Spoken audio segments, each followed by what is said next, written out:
This is the Mira Event XS. To get into it you have to pop that off. The little screw that holds the selector switch in. That pulls off. 2 screws at the top, 1 at the bottom, and then it should just pull off. Best to set that to the lowest position and set that to the stop position. Then when you fit it back on, you know where to line these switches. Anyway, this one I removed because it had a faulty motor, making a lot of noise. The brushes are still good, so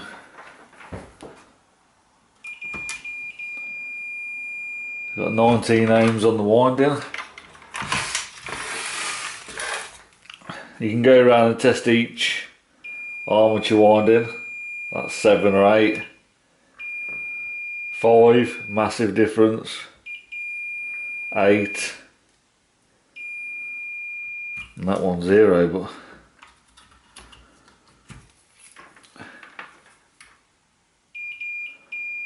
eight, 5, 8. So when they hit 5, that shows you that there's a bit of, well, there's damage to the winding of the armature. That upsets the magnetic fields and makes the motor hum and make a lot of noise, so, and it'll lose power. So basically that's faulty. I'll just check the solenoid on this.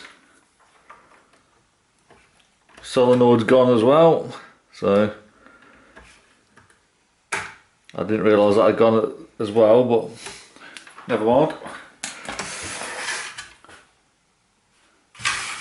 So basically all that's left really is the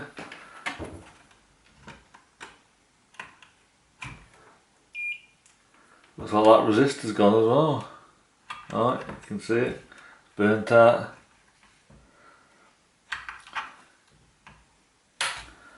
Onto diode mode.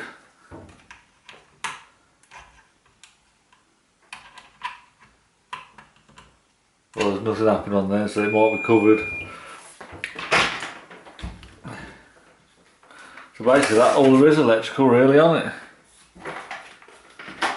So motor's faulty, solenoid's faulty.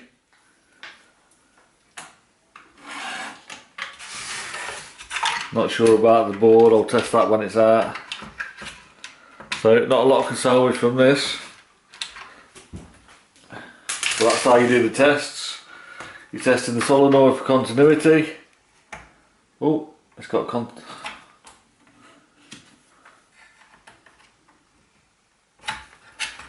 it was showing something then, but no, faulty. That winding's testing good with 19 ohms. I don't know about the other side, I'll have to take it out to have a look. But obviously that one's showing 5, that one's showing 8. It's too much of a difference between them. So that's it, I'll strip this down and see what we can find out of it. See if there's anything worth salvaging. There's a filter here, so if yours is struggling for flow, you might be able to pop that out and have a look, clean the filters.